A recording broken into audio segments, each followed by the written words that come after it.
बादल बिजली। हे मूर्ख कंस, हे मूर्ख कंस, हे मूर्ख कंस। कौन है हमें इस प्रकार संबोधन करने वाला? कौन है जिसे अपने प्राणों का मोह नहीं रहा? सामने आ जाए। हे परम मूर्ख कंस, ये क्रोध करने का समय नहीं, खेद प्रकट करने का समय है। तू अपने भाग्य में अपने हाथों आग लगाने जा रहा है। हे मूर्ख, जिसे तू इतनी प्रसन्नता से रथ में बिठा कर ले जा रहा है, उसी देवकी के 8वें गर्भ की संतान तुझे मार डालेगी।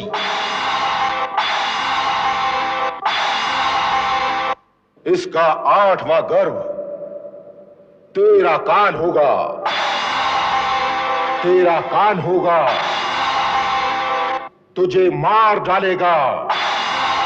तेरा काल होगा, तुझे मार डालेगा।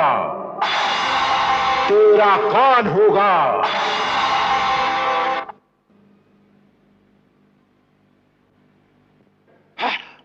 मेरा काल मुझे मार डालेगा? देवकी का 8वां गर्भ मुझे मार डालेगा?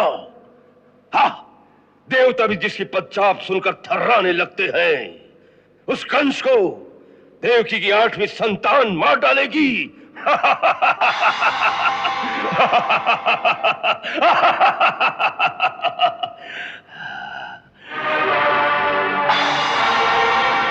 मैं अपने मृत्यु के मूल कारण को ही ध्वस्त कर दूंगा। न रहेगी देवकी, न होगी उसकी 8वीं संतान।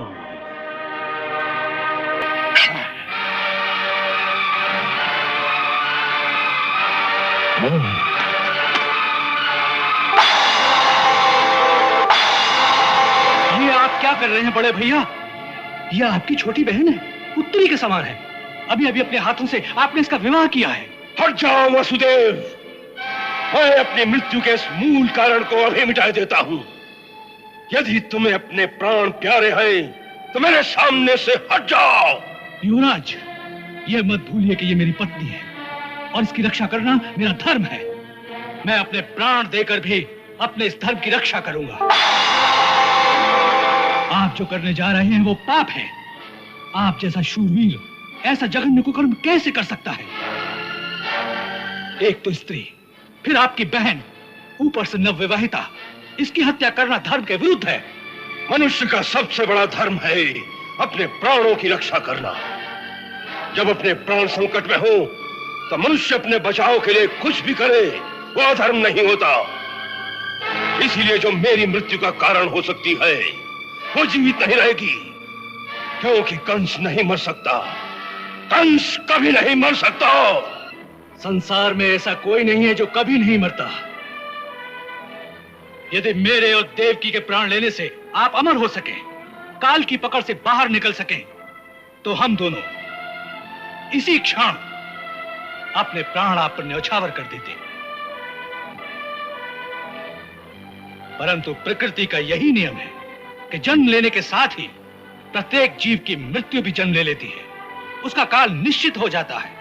इसीलिए आप जैसे शूरवीर को ऐसा जघन्य कुकर्म नहीं करना चाहिए जिससे संसार में लोक निंदा हो और परलोक में जाकर अधोगति प्राप्त होकर घोर नरक में जाना पड़े। मुझे लोक निंदा और नरक का भय न दिखाओ। कंस कभी भयभीत नहीं होता। तो फिर इस अबला से इतना भय क्यों? ये बेचारी तो आपको मार भी नहीं सकती। परंतु इसकी संतान, सुनी नहीं तुमने आकाशवाणी? ठीक है, देवकी से कोई आपको भय नहीं। भय है तो केवल इसकी संतान से, जैसा कि आकाशवाणी ने कहा। तो मैं आपको वचन देता हूं, देवकी को छोड़ दीजिए। मैं महाराज शूरसेन का पुत्र वसुदेव प्रतिज्ञा करता हूं कि देवकी की प्रत्येक संतान को जन्म लेते ही मैं स्वयं अपने हाथों से लाकर आपको सौंप दूंगा। फिर आप चाहें तो इसका नाश कर सकते हैं, मुझे कोई आपत्ति नहीं होगी। मुझे धोखा देकर मथुरा से भाग जाना चाहते हो? नहीं युवराज, मैं ये भी वचन देता हूं कि जब तक 8 संतानों का जन्म नहीं हो जाता हम दोनों मथुरा छोड़कर नहीं जाएंगे।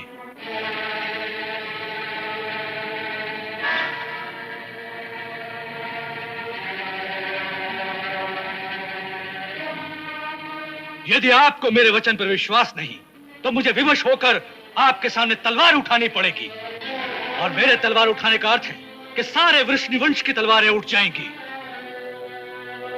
फिर जिस एकता के लिए महर्षि गर्ग ने इस विवाह का प्रस्ताव रखा वो एकता खंड खंड हो जाएगी। हमें इसका विश्वास कैसे हो कि तुम अपने वचन का पालन करोगे? 8वीं संतान तो बहुत दूर की बात है, इसकी परीक्षा तो पहली संतान के जन्म पर ही हो जाएगी। सारा संसार जानता है कि मैं कभी असत्य वचन नहीं कहता। मेरा विश्वास कीजिए बड़े भैया, मैं अपने वचन का पालन करूंगा।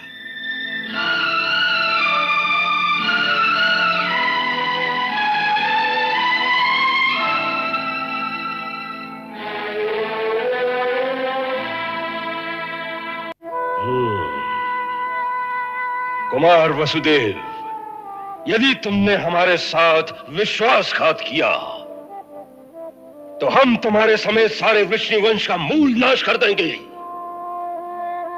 और तुम जानते हो कि कंस में इतनी शक्ति है।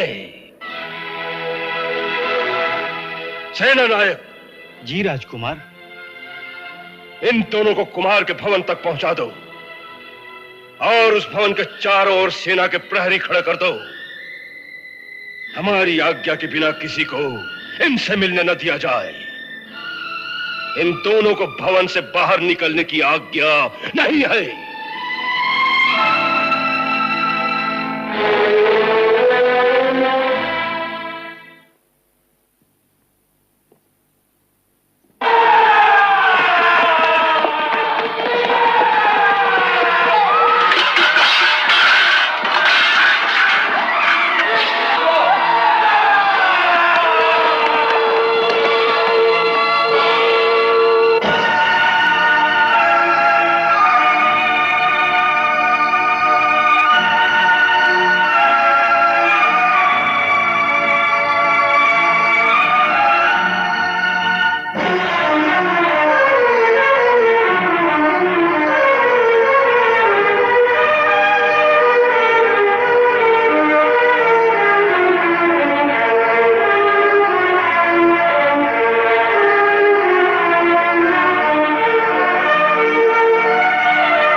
इस प्रसाद में अब कोई नहीं रहेगा।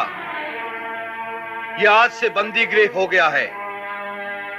यदि किसी ने तुम्हारे पास छुप कर आने की चेष्टा की तो उसके प्राण कदापि नहीं बचेंगे। भागने की चेष्टा भूल कर भी न करना। चलो।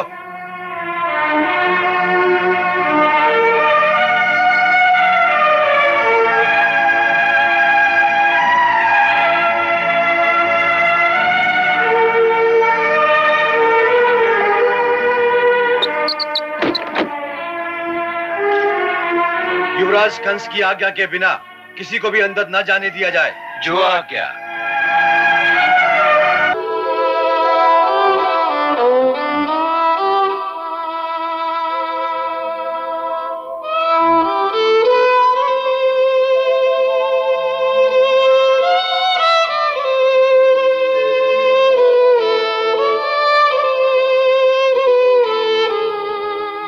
देवी, ये महल आपके स्वागत के लिए सजाया गया था।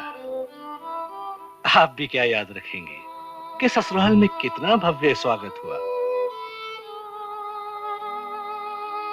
अपने घर में आने पर स्त्री को स्वागत से अधिक सुरक्षा की आवश्यकता होती है। सो आपकी स्थिरता और आपका धैर्य देखकर मैं अपने को पूर्णतया सुरक्षित पाती हूँ।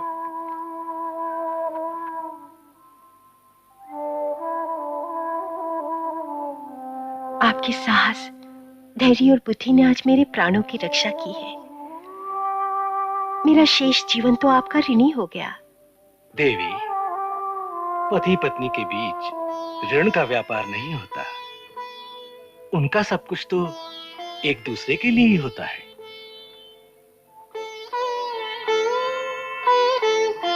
आप सचमुच महान हैं। ये झूठ है। हमें विश्वास नहीं होता कि कंस ऐसा नीच कर्म करने की सोच सकता है। अपने हाथों अपनी छोटी बहन का वध करेगा? नहीं, वो तो उसे सबसे अधिक प्रेम करता है। महामंत्री, आपकी सूचना सत्य नहीं हो सकती। क्षमा करें महाराज, ये सारा कांड अंगरक्षक सैनिकों के सामने हुआ है, कोई एकांत में नहीं हुआ। इसलिए ये सूचना मिथ्या नहीं हो सकती। ठीक है, हमने उसे बुलवा भेजा है, अभी पता चल जाएगा।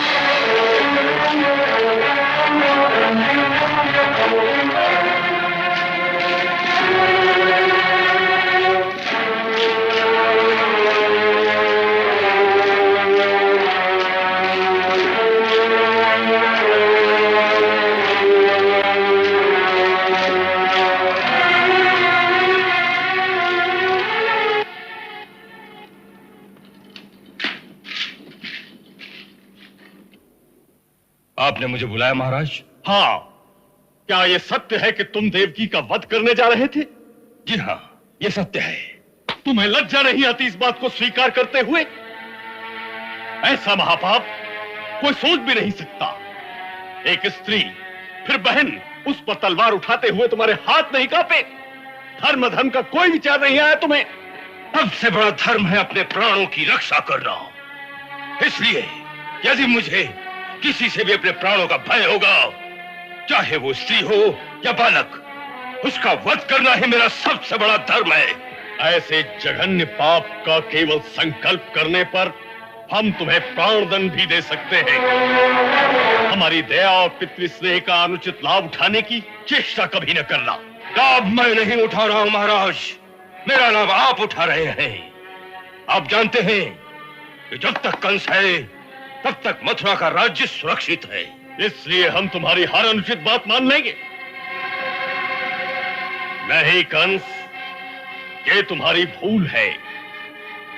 हम राज्य को सुरक्षित रखना चाहते हैं, परंतु धर्म के राज्य को, पाप के राज्य को नहीं। जो शक्तिशाली होता है, वो जो करता है वही धर्म होता है। इसलिए धर्म का राज्य क्या है और पाप का राज्य क्या है, इसका निर्णय वही करेगा जिसके पास शक्ति होगी।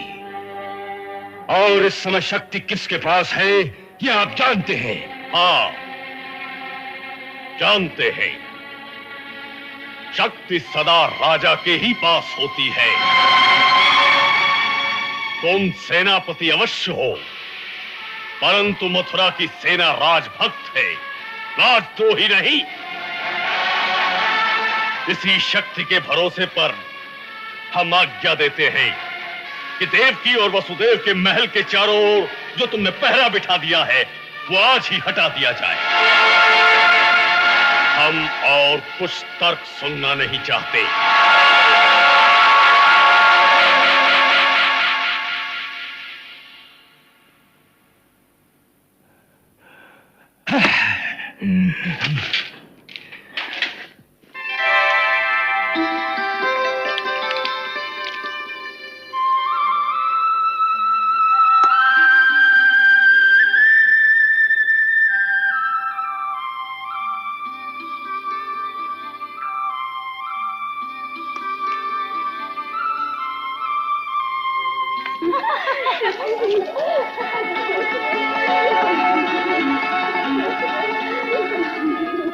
श्वेतपाल जी, स्वामी तुम लोग अंदर कैसे आ गए?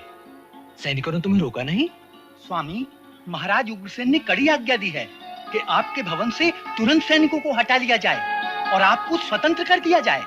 अच्छा। और स्वामी, सुना है कि महाराज ने युवराज पर बहुत क्रोध किया है।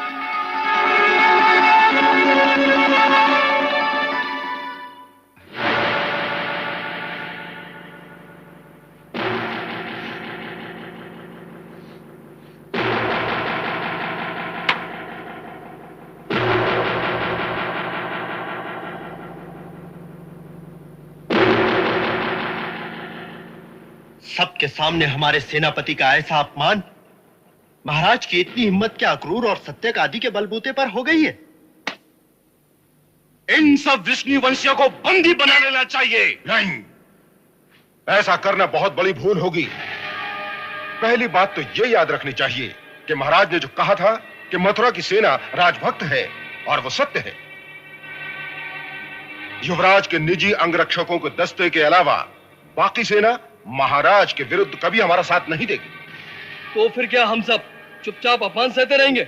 हाँ हाँ युवराज, इस समय यही उचित है कि हम चुप रहें। इस बीच युवराज को कोई ऐसी युक्ति करनी चाहिए कि किसी दूसरे राज्य की सेना को किसी भी प्रकार से मथुरा ले आए। किसकी सेना? आपके दो मित्र हैं, महाराज बाणासुर और महाराज भौमासुर। वो किस समय काम में आएंगे? उनके राज्य की सीमा हमारे राज्य की सीमा से मिलती है। अब ये समय है उनसे सहायता मांगने का। चाणूर, तुम ठीक कह रहे हो। तुम्हारी बात विचारणीय है।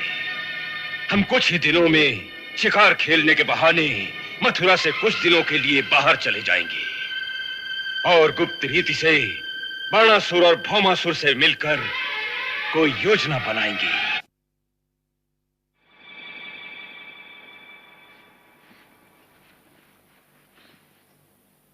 जोहार महाराज। आओ अक्रूर जी, पधारो। कहिए, क्या समाचार है? समाचार तो सब आप भी जानते हैं महाराज। इस समय कुमार वसुदेव और देवकी की रक्षा का प्रश्न है महाराज। उन्हें तो महाराज उग्रसेन ने मुक्त कर दिया है। भय हमें महाराज से नहीं, कंस से है। आज भले ही वो महाराज उग्रसेन के सामने दब गया है, परंतु वो पापी कुमार वसुदेव और देवकी को निश्चिंत नहीं रहने देगा। उसके हाथों वो दोनों कभी सुरक्षित नहीं रह सकते महाराज। तो आप क्या करेंगे? कि इससे पहले कंस कोई और चाल चले, हमें कुमार वसुदेव और देवकी को इसी समय मथुरा से निकालकर किसी सुरक्षित स्थान पर पहुंचा देना चाहिए। महाराज, अक्रूर जी का ये प्रस्ताव उचित है, इसे स्वीकार कर लीजिए।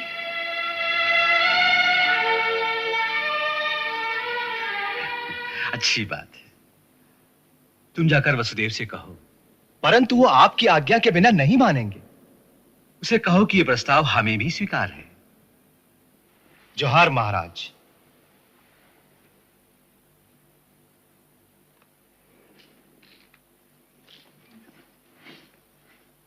आप समझने की कोशिश कीजिए कुमार।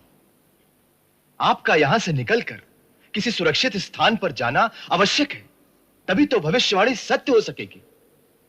आप भविष्यवाणी को सत्य मानते हैं? अवश्य। तो फिर जिन्होंने भविष्यवाणी की है उसकी सत्ता को नहीं मानते? अर्थात? अर्थात क्या?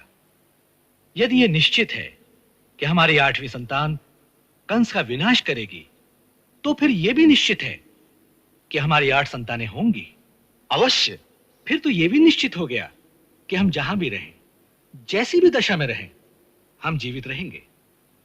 फिर हमारी सुरक्षा के लिए इतनी भागदौड़ क्यों? परंतु कुमार। अक्रूर जी, भगवान ने किसी मानव के हाथ में किसी दूसरे के जीवन और मृत्यु का अधिकार नहीं दिया। हाँ, यदि काल ने ही हमें मारना है तो हम मथुरा छोड़कर जहां भी जाएं, काल हमें वहीं आकर मार देगा। और यदि काल ने हमें नहीं मारना है तो कंस मथुरा में भी हमारा कुछ नहीं बिगाड़ सकता। इसलिए मथुरा छोड़कर जाना मुझे उचित नहीं लगता।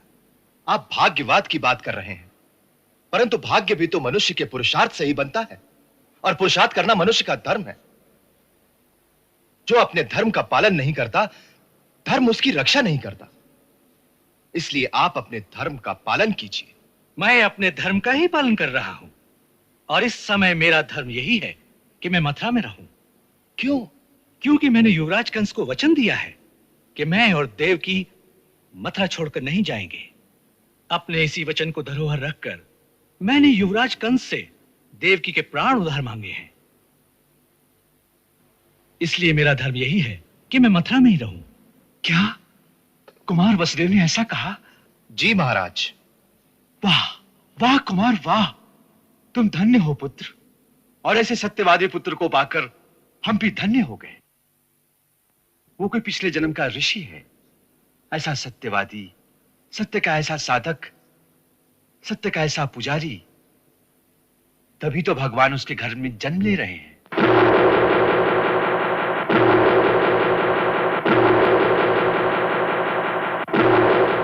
यदि महाराज तुम्हारे रास्ते की रुकावट बनते हैं कंस, उन्हें अपने रास्ते से हटा दो। ये कहना सहल है महाराज बाणासुर, लेकिन करना सहल नहीं। तुम सेनापति हो, सेना तुम्हारे अधीन है। हाँ, सेना हमारे अधीन है, लेकिन हमारी भक्त नहीं।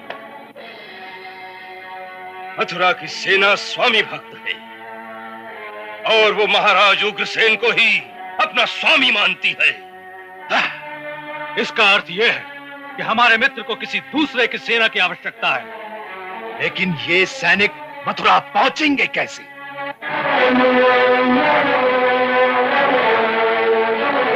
इसके लिए एक तरीका यह है कि हमारे सैनिक वेश बदलकर छोटी छोटी टुकड़ियों में मथुरा पहुंच जाएं और तुम्हारे उस महल के तहखाने में इकट्ठे हो जाएं।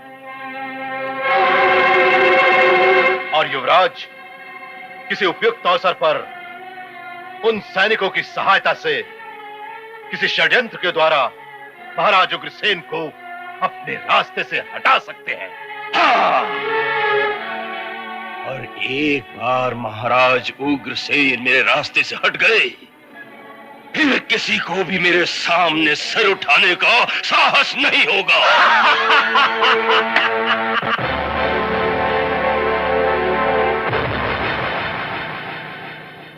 कंस एक काला नाग है। जैसे नाग अपना बदला लेना नहीं भूलता, उसी प्रकार कंस भी अपने इस अपमान का बदला लिए बिना नहीं छोड़ेगा। इसीलिए यह आवश्यक है कि हम कंस की हर चाल पर नजर रखें। मेरे गुप्तचरों ने सूचना दी है कि इस समय कंस महाराज बाणासुर की राजधानी में है, जहां उसके कुछ मित्र राजा इकट्ठा होकर मंत्रणा कर रहे हैं। क्या इसका अर्थ यह है कि सब मिलकर मथुरा पे चढ़ाई कर देंगे? नहीं, इतनी जल्दी नहीं, क्योंकि वो हमारी सेना की शक्ति को अच्छी तरह से जानते हैं। वो ऐसी मूर्खता कभी नहीं करेंगे। फिर मुझे डर है कि खुल्लम खुल्ला युद्ध करने की जगह वो लोग कोई षड्यंत्र रचेंगे।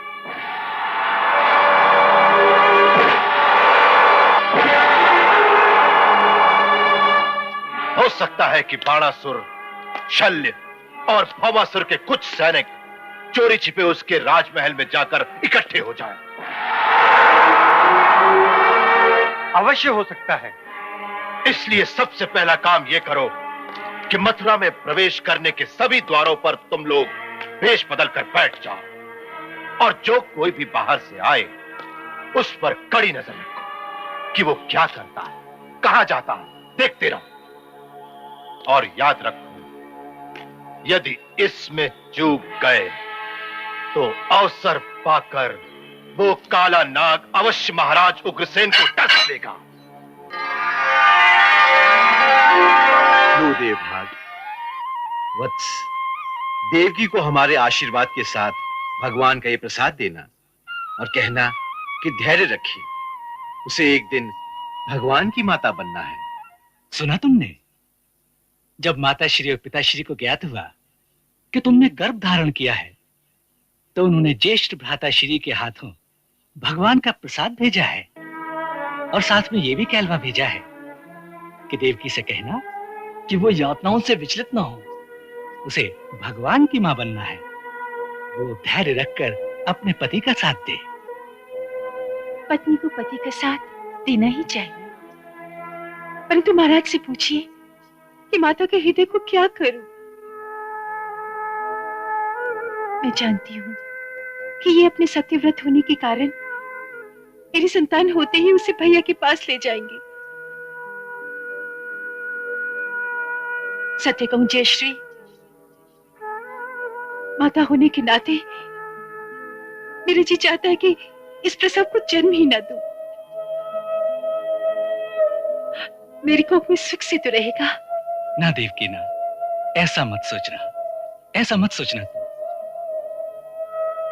यदि तुम पहली संतान को ही जन्म नहीं दोगी तो तुम्हारे अष्टम गर्भ में तारनहार कैसे अवतार लेंगे?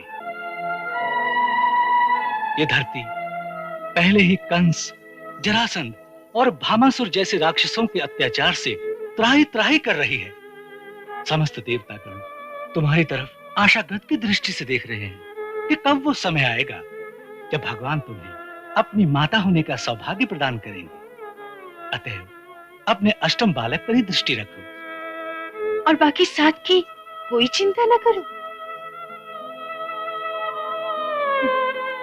यही अंतर है पुरुष और स्त्री में। अगर आप में मां का हृदय होता तो आपको पता चलता कि मां की ममता सारी संतानों के लिए एक जैसी होती है, चाहे उनमें एक भगवान हो और दूसरा सामान्य मूर्ख बालक। मां की ममता पर सबका एक सा अधिकार है।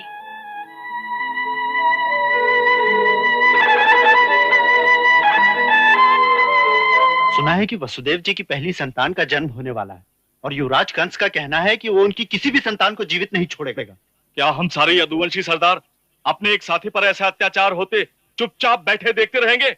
नहीं, हमें चुपचाप नहीं रहना है। फिर भी इस बात को नहीं भूलना है कि इस समय कंस की शक्ति बहुत बड़ी हुई। उधर भामासुर और बाणासुर जैसे दैत्यों की मित्रता से उसका साहस चौगुना हो चुका है। उसका खुले बंदी प्रतिवाद करना संभव नहीं। तो फिर बेहतर है कि चूड़ियां पहनकर बैठा जाए। आज ये अत्याचार वसुदेव जी पर हुआ है, कल वो आप पर, हम पर, किसी पर भी हो सकता है। और मुझे तो ऐसा ही लगता है कि वो एक एक करके हम सबकी दशा भी राजकुमार वसुदेव जैसी कर देगा।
युवराज की जय हो।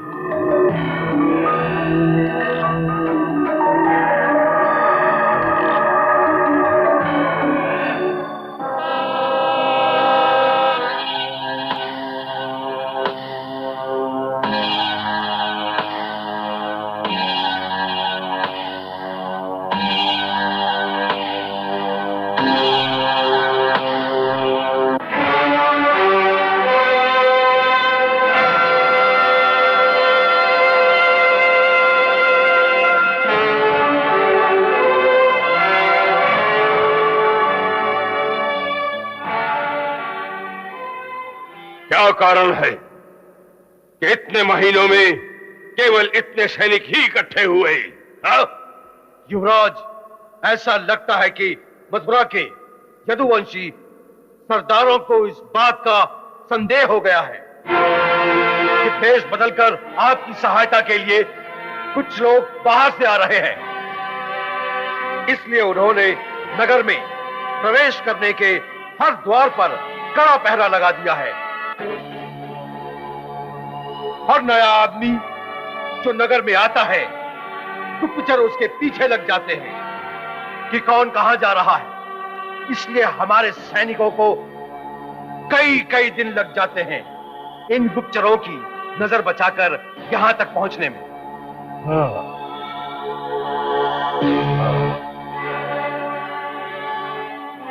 और कितना समय लगेगा? और कितना समय लगेगा? हाँ? ऐसी परिस्थिति में 2-3 महीने तो लग ही जाएंगे। आपके ससुर महाराज जरासंध को इस बात की सूचना दी गई थी। क्या आपके पास उनका कोई उत्तर आया है? हाँ, कल ही उनका एक गुप्तचर मगध से यहां पहुंचा। उसने बताया है महाराज जरासंध ने अपनी सेना की एक विशेष टुकड़ी मथुरा की ओर भेज दी है। उसे पहुंचने में 1 महीना लगेगा। परंतु वो सीधे मथुरा में नहीं आएंगे। मथुरा से थोड़ी दूर जंगलों में छिपकर रहेंगे और अवसर आने पर हमारा संकेत मिलते ही वो अचानक नगर में पहुंच जाएंगे। तो हमें उनकी प्रतीक्षा करनी चाहिए। अवश्य उतनी देर में हमारे भी सैनिक एकत्रित हो जाएंगे। सबको एकत्रित हो जाने दो ताकि हम अपना कदम उसी वक्त बढ़ाएं जब सफलता निश्चित हो।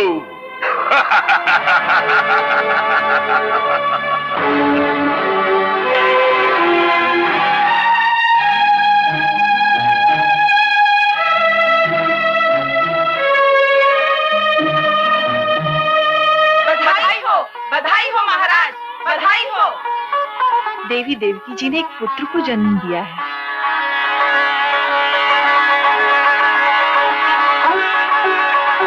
देवी कैसी है? स्वस्थ है मगर होश में नहीं।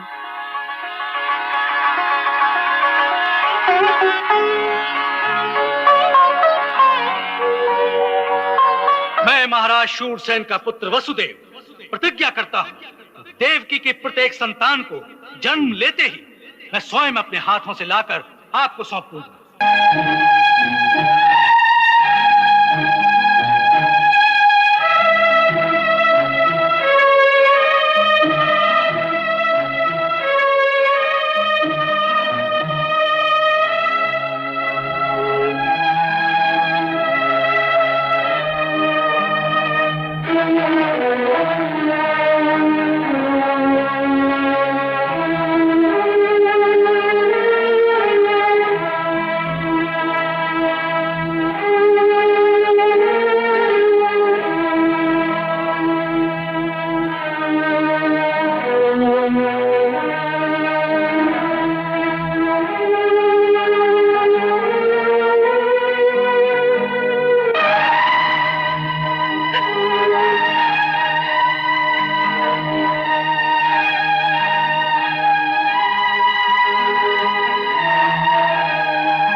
आपका कलीजा पत्थर कहाँ है? इस नन्हे से बालक को ले जाकर उस हत्यारे के हाथ में दे देना चाहते हैं, परंतु मैं माँ हूँ, मुझे ये कलीजे का टुकड़ा नहीं दिया जाएगा। अभी तो महाराज भी हमारे पक्ष में है। वो कंस भैया को कोई जोर जबरदस्ती नहीं करने देंगे। आप मेरे बालक को ना ले जाइए, ना ले जाइए मेरे बालक को।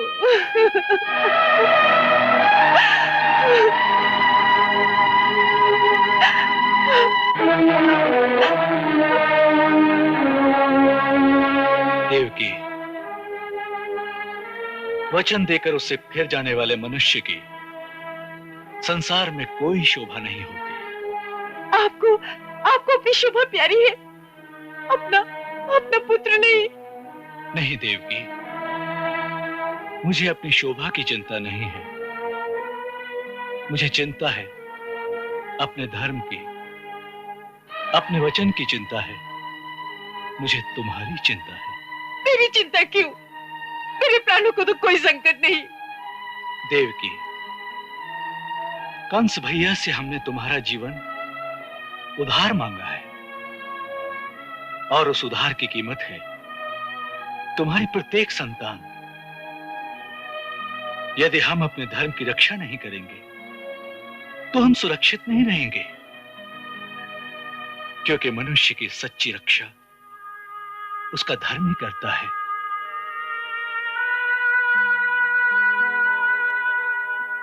आप पुरुष हैं, स्त्री का हृदय नहीं समझ सकते। नहीं देवकी, यदि तुम ये समझती हो कि अपने पुत्र को अपने ही हाथों मृत्यु के मुंह में धकेलते हुए मुझे कोई पीड़ा नहीं हो रही, तो ये तुम्हारी भूल है। परंतु धर्म का मोल जीवन और मृत्यु से कहीं अधिक होता है, ये तुम्हें नहीं भूलना चाहिए।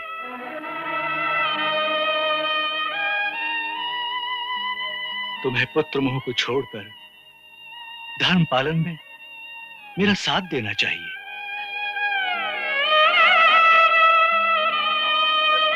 नहीं, नहीं, नहीं।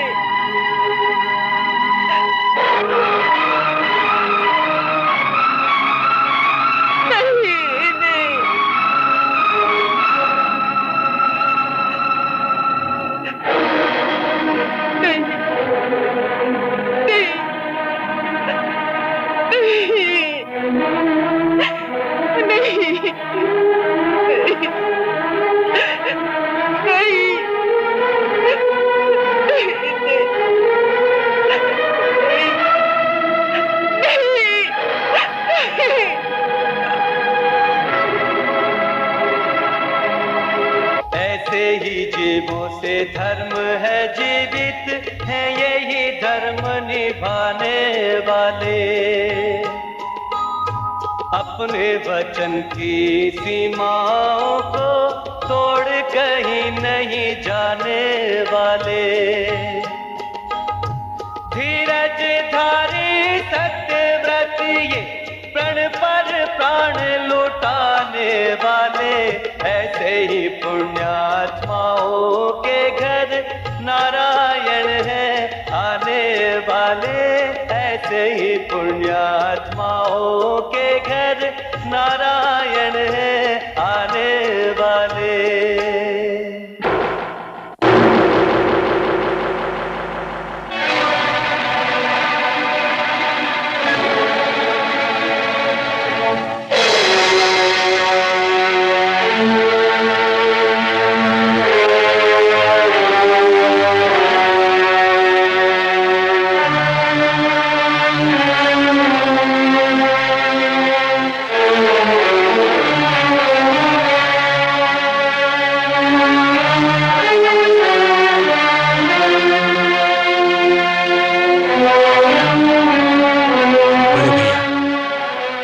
मैंने आपको वचन दिया था कि देवकी की प्रत्येक संतान को मैं आपके हवाले कर दूंगा, सो ये देवकी का प्रथम पुत्र है।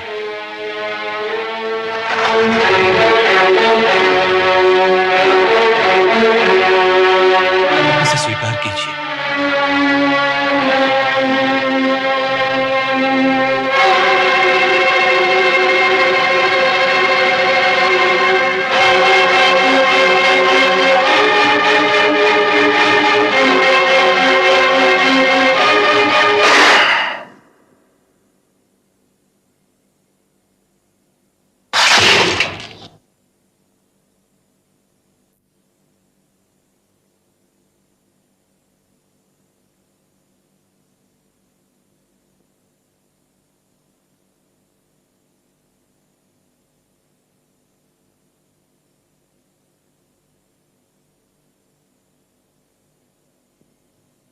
इसका नामकरण किया?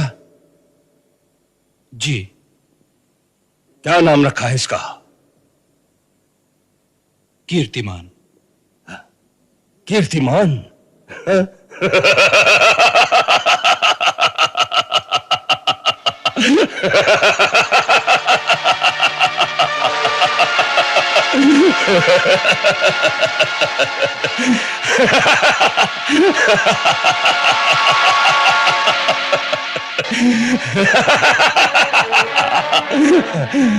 इतना नन्हा सा बालक और इतना बड़ा नाम, कीर्तिमान।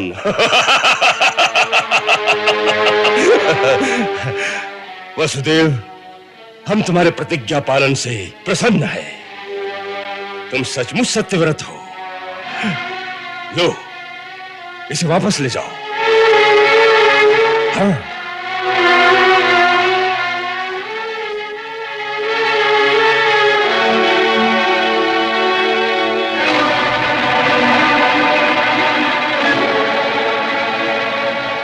हमें इस बालक से कोई भय नहीं। आकाशवाणी ने तो 8वें बालक की बात कही थी। ये तो प्रथम संतान है। हम इस निरीह बालक की हत्या नहीं करेंगे। ले जाओ इसे, ले जाओ।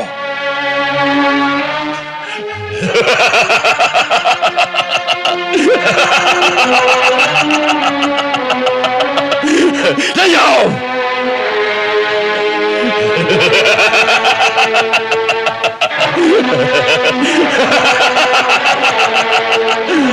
परंतु याद रखना, जब तक अपना वचन पालते रहोगे तब तक हमारी दया के पात्र रहोगे, अन्यथा नहीं। ले जाओ इसे, ले जाओ।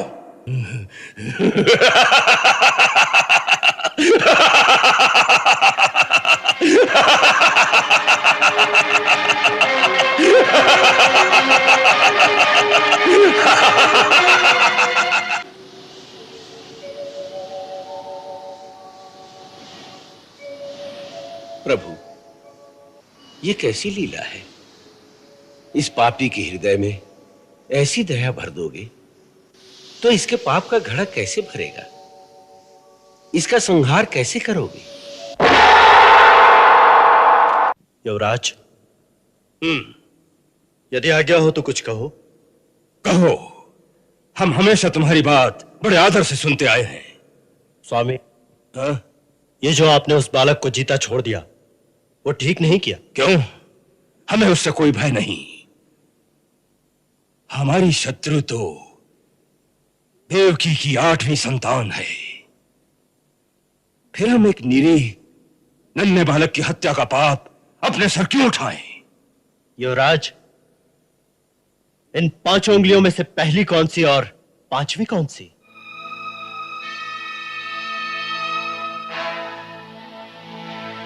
यह इस बात पर निर्भर करता है कि आप गिनती किस ओर से आरंभ करते हैं। किसी फूल की यदि 8 पंखुड़ियां हो तो उनमें से प्रत्येक पंखुड़ी 8वीं हो सकती है। यह मत भूलिए कि विष्णु देवताओं का पक्षपाती है और अपने विरोधी को वो हमेशा छल से मारता आया, और इस बार उसने अपनी माया डालकर आपके मन में यह करुणा और दया का भाव जगा दिया है ताकि आप निर्बल हो जाएं, आपका निश्चय निर्बल हो जाए। हाँ।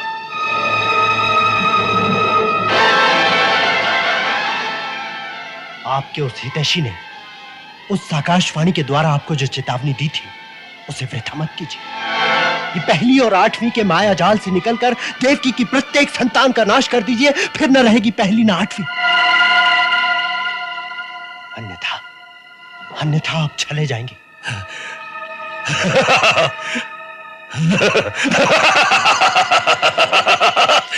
तुम ठीक कहते हो, तुम ठीक कहते हो। हम किसी से भी अपना छल होने नहीं देंगे। अब देवकी की कोई संतान जीवित नहीं रहेगी।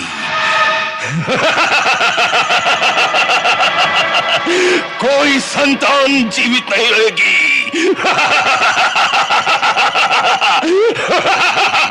देवकी जी कुमार जी बालक को लेकर आ गए हैं। सच? कहाँ है?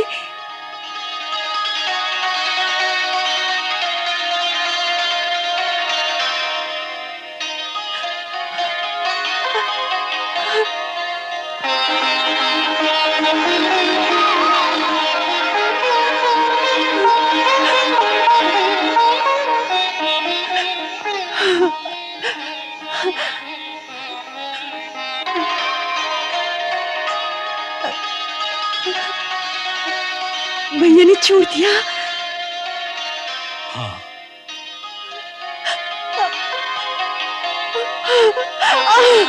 मेरा बेटा, मेरा मुन्ना, मेरा मुन्ना,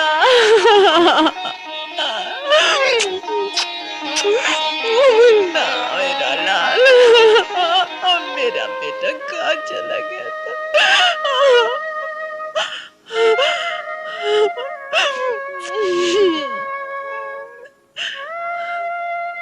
देवी, बालक से इतना मोह अच्छा नहीं।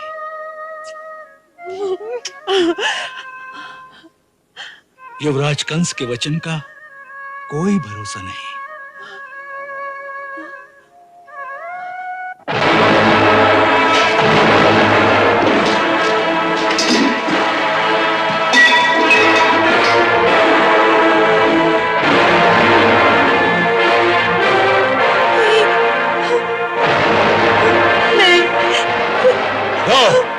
सपोलियो को मेरे हवाले कर दो। नहीं, मैं नहीं दूंगी। कैसे नहीं दोगी? छोड़ दो। मैं कहता हूँ छोड़ो। छोड़ दो। नहीं। मैं कहता हूँ छोड़ो। छोड़ दो। छोड़ो। छोड़ दो मेरे बच्चे। छोड़ो।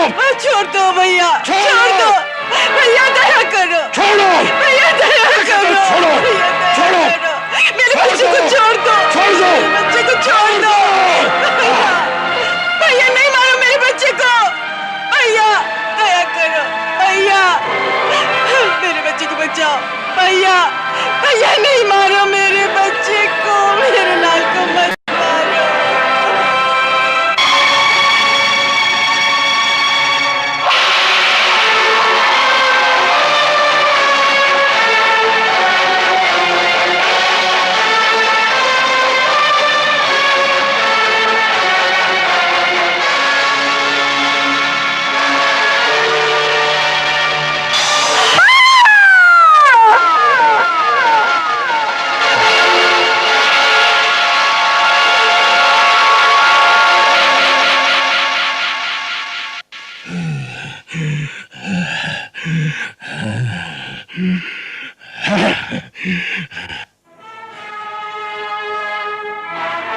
ले जाओ इन्हें और यमुना किनारे वाले कारागार में डाल दो। सारे नगर में मगध की सेना तैनात कर दो, जिससे कोई नागरिक उथल पुथल न कर सके। अक्रूर आदि सबके महलों को घेर लिया जाए, ताकि कोई एक दूसरे से मिलकर षड्यंत्र न रचा सके। हाँ।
हत्यारा। ये कैसा भाई जो बहन की कोख उजाड़ डाले। ओ विधना तेरे खेल निराले। ओ तेरे खेल निराले।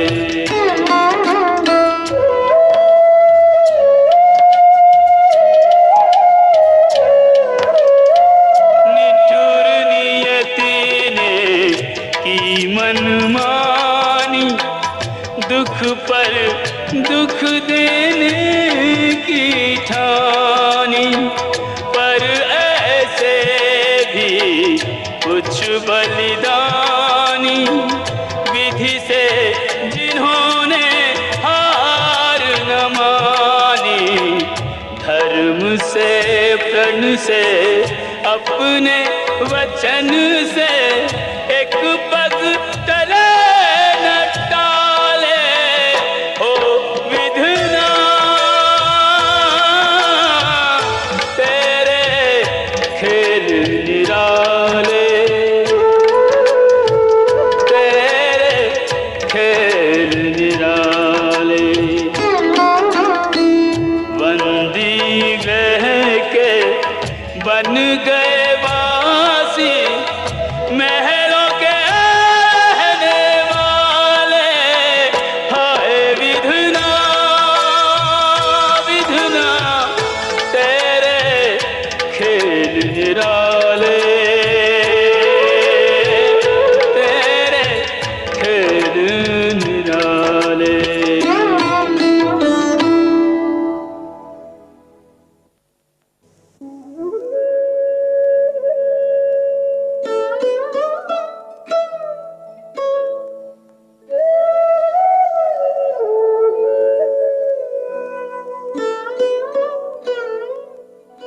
नहीं नहीं, ये कदापि सत्य नहीं हो सकता। ये सत्य है महाराज। दुर्भाग्य से यही सत्य है।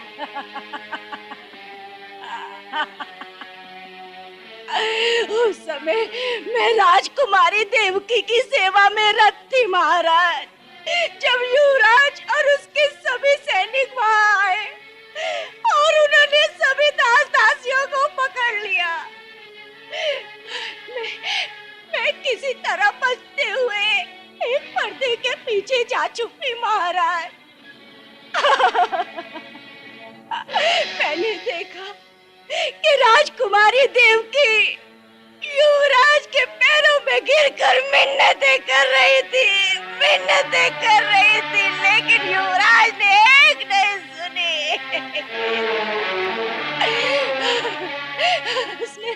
उसने नन्हे से बालक को पैरों से पकड़कर उसके नन्हे से सर को एक बड़े से संदूक पर दे पटका मारा।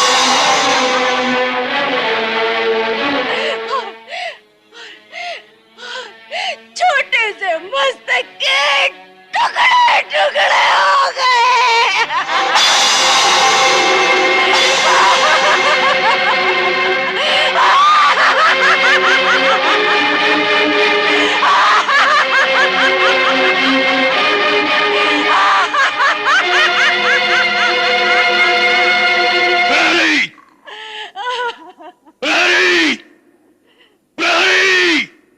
जी महाराज।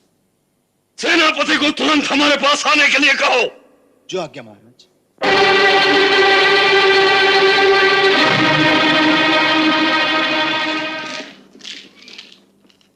वसुदेव के महल से किसी भी व्यक्ति को बाहर मत निकलने देना, जिससे यह सूचना लोगों तक न पहुंचे।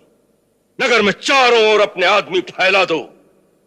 लोगों को कहीं भी इकट्ठे मत होने देना। जो आज्ञा। और तुम राजमहल में गुप्तचरों से संपर्क स्थापित करो कि वहां क्या हो रहा है, महाराज किस अवस्था में हैं, और वहां थोड़ी सी भी हलचल हो तो तुरंत हमें सूचना दो। समझाए? जी। हाँ।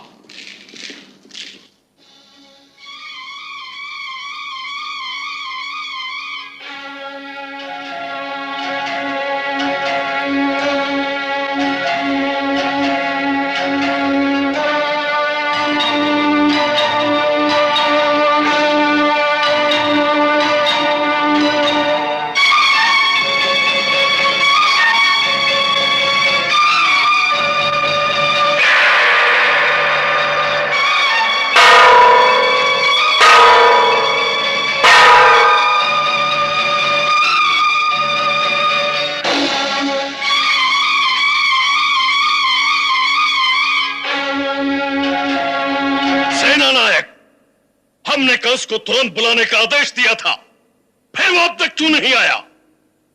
क्या हमारा आदेश उस तक नहीं पहुंचा?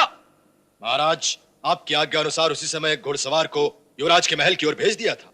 तो फिर वो अब तक क्यों नहीं आया? क्या वो हमारी आज्ञा की अवहेलना करना चाहता है?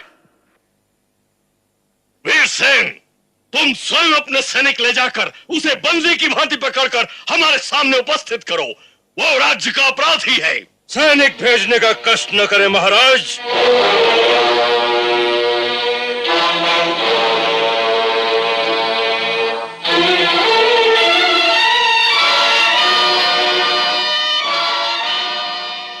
अपराधी स्वयं ही आ गया है। कहिए, क्या आज्ञा है? आज्ञा कल तुम्हें भरे दरबार में सुनाई जाएगी। आज तुम्हें एक बंदी की भांति बंदी गृह में रखा जाएगा। ऐसा कौन सा बड़ा अपराध किया मैंने कि महाराज इतने क्रोधित हो गए? तुमने अपराध नहीं किया है, तुमने पाप किया है, एक जघन्य पाप, महापाप। एक निर्दोष नवजात बालक की हत्या करके पूछते हो कि क्या अपराध किया है मैंने? एक निरीह बालक के रक्त से हाथ रंगते हुए तुम्हारा हृदय नहीं कांपा? महाराज, जब एक वीर योद्धा चलता है तो उसके पैरों तले सैकड़ों कीड़े मकोड़े मर जाते हैं। फिर किस किस की मृत्यु के लिए उसका हृदय कांपेगा? वो कोई कीड़ा मकोड़ा नहीं था, एक मानव की संतान था, एक मानव था। और क्या हुआ? इस धरती पर प्रतिदिन हजारों मानव मरते हैं। एक और मर गया तो मानव समाज में कोई बहुत बड़ी क्षति नहीं हो जाएगी। मानव के मरने से नहीं, मानव को मार डालने से मानव समाज की क्षति होती है, देश की क्षति होती है, धर्म की क्षति होती है। और जिस देश में धर्म की क्षति हो जाए, उस देश का सब कुछ क्षय हो जाता है, वो नष्ट हो जाता है।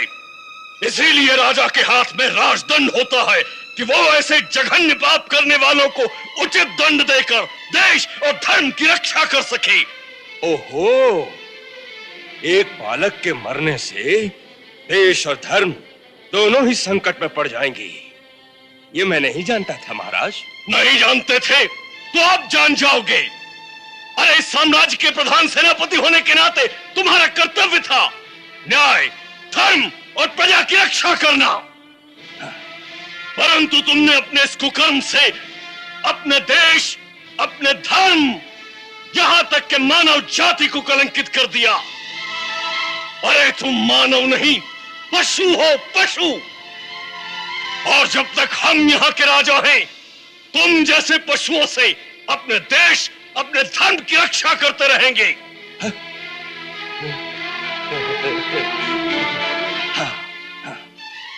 तो उसका एक ही सहल रास्ता है महाराज कि आप राजा ही न रहे।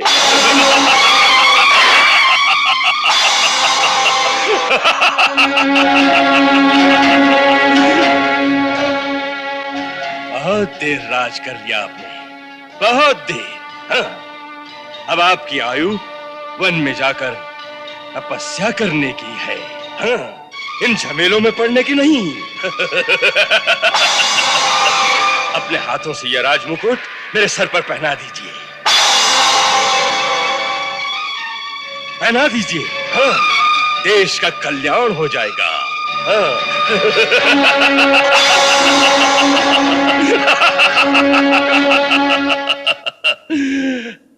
कंस, याद है तुमने एक बार कहा था कि राज्य कोई खीर नहीं जो भूखों में बांट दी जाए। हाँ, उसी प्रकार ये राजमुकुट को खिलौना नहीं जो एक जिद्दी बालक को खेलने के लिए दे दिया जाए। हाँ, इसे मस्तक पर धारण करने के लिए योग्यता होनी चाहिए। योग्यता शक्ति का दूसरा नाम है महाराज, और शक्ति केवल तलवार में है। ये राजद्रोही है, बंदी बना लो इसे। हाँ, जब कंस के हाथ में तलवार हो तो उसके सामने आने का वही साहस करता है जिसे अपने प्राणों का मोह नहीं रहा हो। अपने राजा की आज्ञा का पालन करना हमें अपने प्राणों से अधिक प्यारी है युवराज कंस, इसलिए हमें विवश न करिए, तलवार फेंक दीजिए।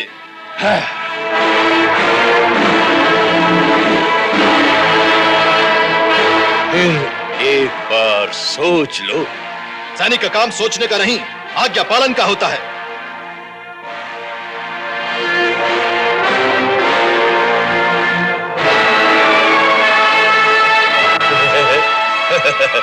ठीक है, जैसी तुम्हारी इच्छा। बंदी बना लो इसे।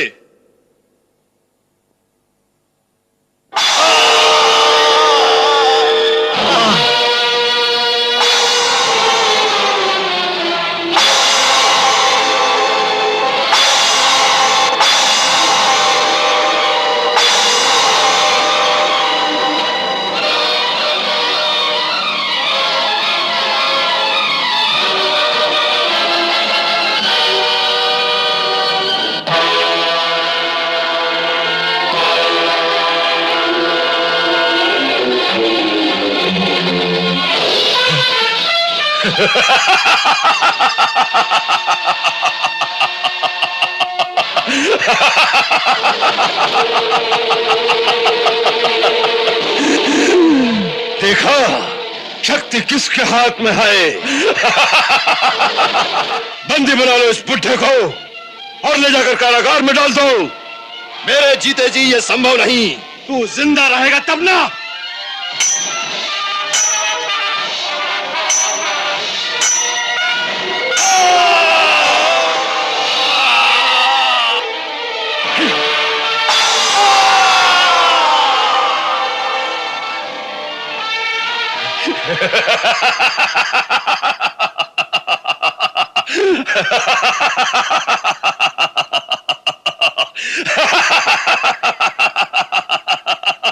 क्यों बुड्ढे, तू मुझे बंदी बनाना चाहता था ना?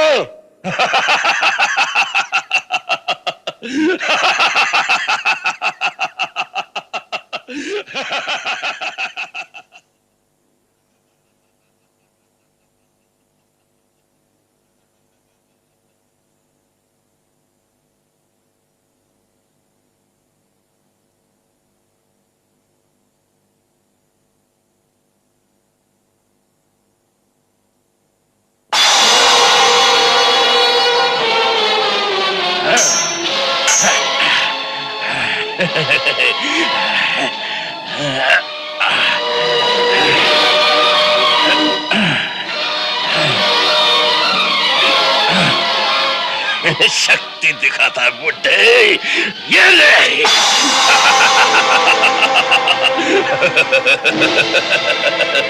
बहुत शक्ति दिखा रहा था है?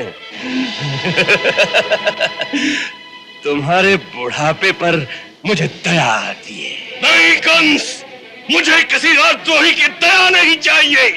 मुझे तुम अपने हाथों मार दो ताकि मुझे वीर गति तो प्राप्त हो।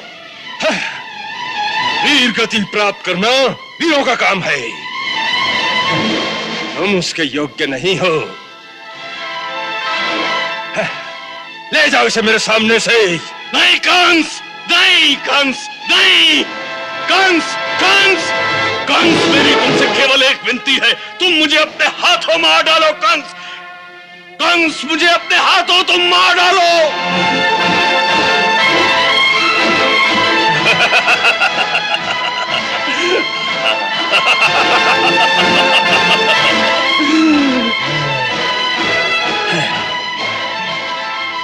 इसे महल की भीतर वाली कालकोठरी में डाल दो। राजमहल से कोई सेवक बाहर न जाए, जिससे ये समाचार नगर तक न पहुंच सके। चारों ओर अपने सैनिक फैला दो, समझाई? हाँ।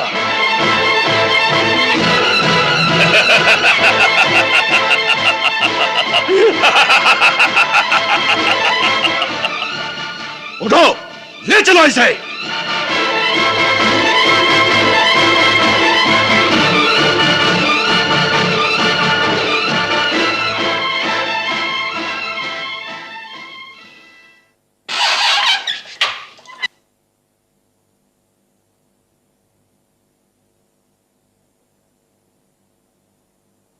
चल बुड्ढे।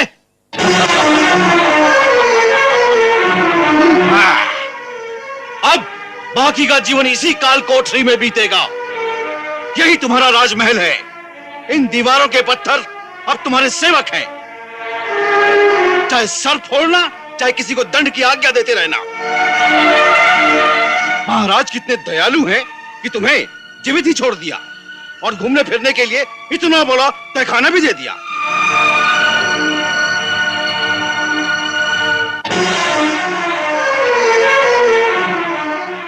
बंद करो।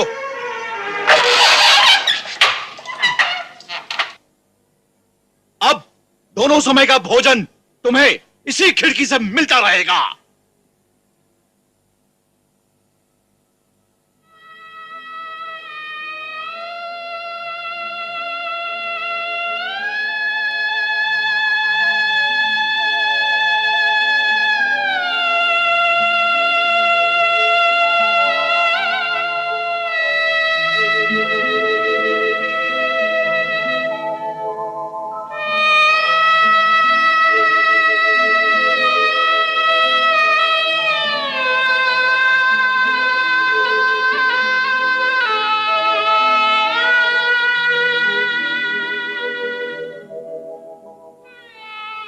प्रभु, यदि किसी पिता को ऐसा पुत्र देना हो तो उस पर एक कृपा अवश्य करना कि पुत्र जन्म के समय ही उस पिता की मृत्यु हो जाए।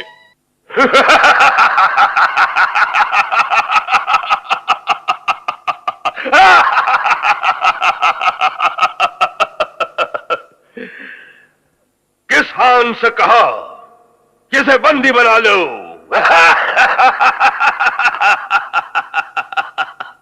बुढ़े को यह भी नहीं पता कि उसके दिन पूरे हो चुके हैं। इसे कहते हैं अज्ञानी की मूर्खता, जिसे यह नहीं पता कि अगले क्षण उस पर क्या बीतने वाली है। हाँ, तुमने ठीक कहा। जो एक शक्तिशाली से शत्रुता करने की सोचता है, उससे बड़ा मूर्ख और कौन हो सकता है? हाँ, वही सबसे बड़ा मूर्ख है। और एक मूर्ख के हाथों में राज्य की बागडोर नहीं छोड़ी जा सकती। इसीलिए हम इस राज्य की सत्ता अपने हाथों में लेने पर विवश हो गए हैं। सत्य कहा महाराज। हर प्रकार से आप भी इस राज्य के सच्चे अधिकारी हैं। और जो आपके अधिकार पर संदेह करे वो देशद्रोही है, राजद्रोही है। ठीक। जिस पर भी देशद्रोह का संदेह हो, उन सबको बंदी बना लिया जाए। हाँ। नहीं, अभी किसी को भी बंदी नहीं बनाया जाएगा, कहीं जनता भड़क ना जाए। अभी केवल उन सबके निवास स्थानों को घेर लिया जाए। बहुत से अवसरवादी लोग हवा की चाल देखकर स्वयं सिर झुकाए आपकी सेवा में आ जाएंगे। और हां, अभी किसी को एक दूसरे से मिलने ना दिया जाए। और उस बूढ़े के जितने भी सच्चे समर्थक हैं, केवल उन्हें बंदी बना लिया जाए। यदि जनता में कोई सिर उठाए तो उसका सिर कुचल दिया जाए। सेना नायक।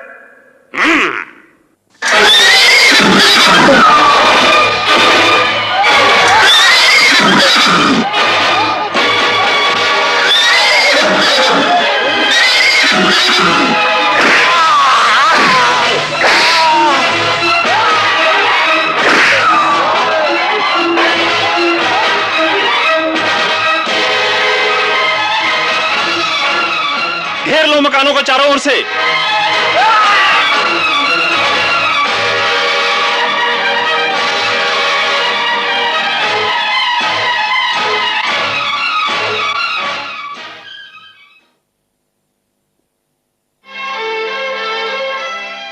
आपको बाहर जाने की आज्ञा नहीं। क्यों? ये सब क्या है? कुछ नहीं, आपकी सुरक्षा के लिए किया जा रहा है। हमारी सुरक्षा? हाँ, बाहर से कुछ विद्रोही नगर में आ घुसे हैं। विप्लव की आशंका है, इसलिए महाराज ने आज्ञा दी है कि आप जैसे प्रमुख नागरिकों की सुरक्षा के लिए हमें आपके निवास स्थान पर पहरा देना है। इसलिए निश्चिंत होकर आप अंदर बैठे, हम हर प्रकार से आपकी रक्षा करेंगे। जाइए जाइए।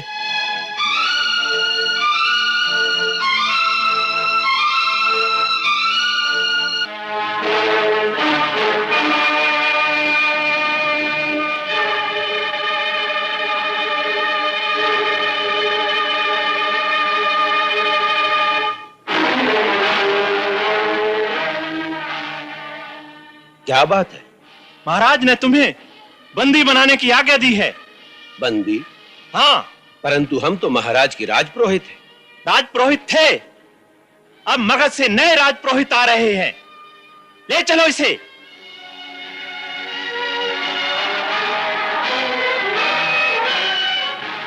सोचिए महाराज, शहर में चारों ओर सेना फैल गई है। कुक्कुर वंशी, यादव वंशी, माधव वंशी और वृष्ण वंशी के सब सरदारों के निवास स्थानों को घेर लिया गया है महाराज। राजमहल तक पहुंचने के सारे मार्ग बंद कर दिए गए। ऐसा लगता है कि राजमहल में कोई बहुत बड़ा षड्यंत्र खेला जा रहा है।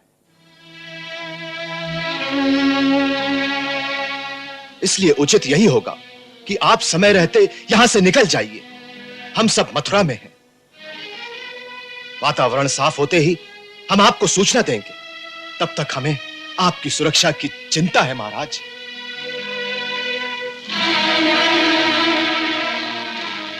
हमारी सुरक्षा की चिंता करने वाले तो सामने खड़े हैं। महाराज, सैनिकों की एक टुकड़ी हमारे महल को चारों ओर से घेर रही है। अब सोचिए महाराज। सोच लिया। महाराज, आप वृष्णवंशियों के राजा हैं। हम लोग इस संकट में आपको अकेला नहीं छोड़ सकते। इस समय आपको हमारी प्रार्थना मानकर यहां से कहीं दूर चले जाना चाहिए।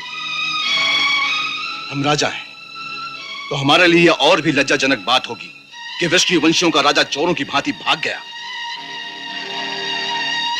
हम राजा की तरह जिए हैं तो राजा की तरह मरेंगे भी।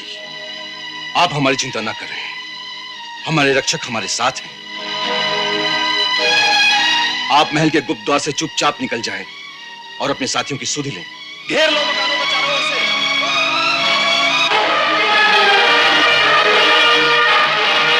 महाराज। अक्रूर जी, आप समय व्यर्थ मत गंवाएं। आइए, मैं आपको गुप्त मार्ग दिखाता हूं। आइए।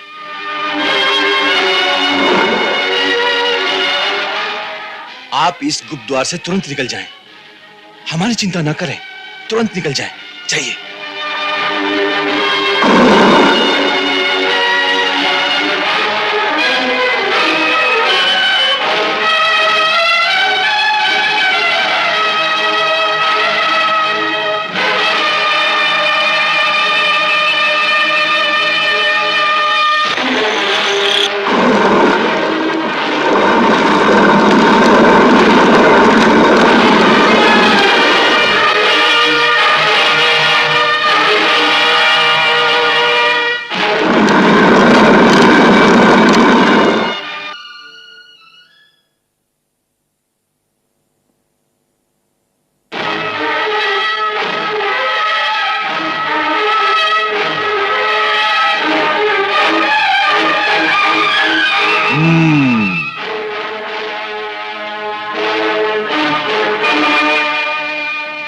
ये सब क्या है?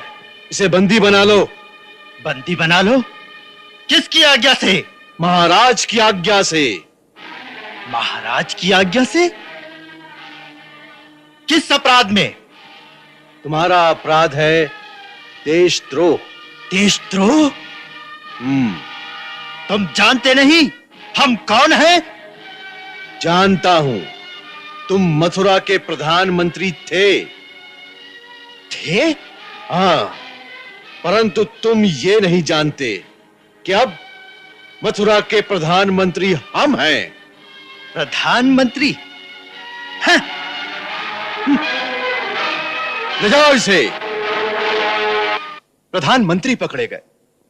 राजपुरोहित जी को बंदी बना लिया गया है और हमारे गुप्तचर के अनुसार महाराज उग्रसेन अभी भी राजमहल में ही है। कंस ने उन्हें बंदी बनाकर किसी गुप्त स्थान पर रख दिया है। वो गुप्त स्थान कहां है इसका पता नहीं चला। तो इसीलिए कंस ने सारे नगर में नाकाबंदी कर रखी है, जिससे ना लोग आपस में मिल सके, ना ये सूचना नगर में फैले। कंस की ये चाल बड़ी सीधी पड़ गई है। कंस तो ये चाल सफलता से चल गया, परंतु अब हमें कौन सी चाल चलनी है, इसके बारे में सोचा जाए। अब सोचने को क्या रह गया है? नीति ये कहती है कि जब शत्रु का पलड़ा भारी हो तो उससे कहीं दूर चले जाना चाहिए। इसलिए मेरा तो ये परामर्श है कि यह समय कंस का विरोध करने के लिए उपयुक्त नहीं है। इससे पहले कि वो यादव सरदारों को एक एक करके बंदी बना ले, हम सबको यहां से निकलकर इधर उधर चले जाना चाहिए।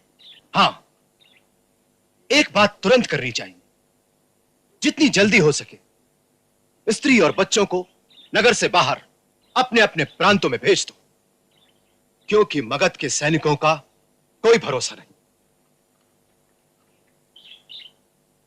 मैं और मित्रसेन आज ही कुमार वसुदेव की दूसरी पत्नी रोहिणी को रातों रात यहां से निकालकर गोकुल में नंद राय के पास छोड़ आएंगे। कुमार वसुदेव और नंद राय जी एक ही दादा की संतान हैं, इसलिए देवी रोहिणी वहां सुरक्षा से और सुख से भी रहेंगी। परंतु मैं इस समय अपने पति को यहाँ कारागार में छोड़कर मथुरा से कैसे निकल सकती हूँ? जाइए, अक्रूर जी से कह दीजिए मुझे यहीं पड़ा रहने दे। इस समय अपने पति के साथ तो नहीं, लेकिन इसी नगर में उनके निकट तो हूँ। देवी रोहिणी, आपके भाव बड़े उच्च और सराहनीय हैं, परंतु ये मत भूलिए कि आप इस समय हम वृषणवंशुओं की रानी हैं। महाराज नजरबंद है, देवी देवकी वसुदेव जी के साथ कारागार में है। इस संकट के समय आज आप ही आशा का ऐसा दीपक हैं जिसकी ओर देखकर समस्त यादवों की हिम्मत बंधी रहेगी। यादव जाति का मार्गदर्शन करने के लिए आपकी परम आवश्यकता है। संभव है ऐसा समय भी आ सकता है कि आपको यादव सेना का नेतृत्व करना पड़े। इसलिए इससे पहले कि कंस आपको भी बंदी बना ले, आपको यहां से निकल जाना चाहिए।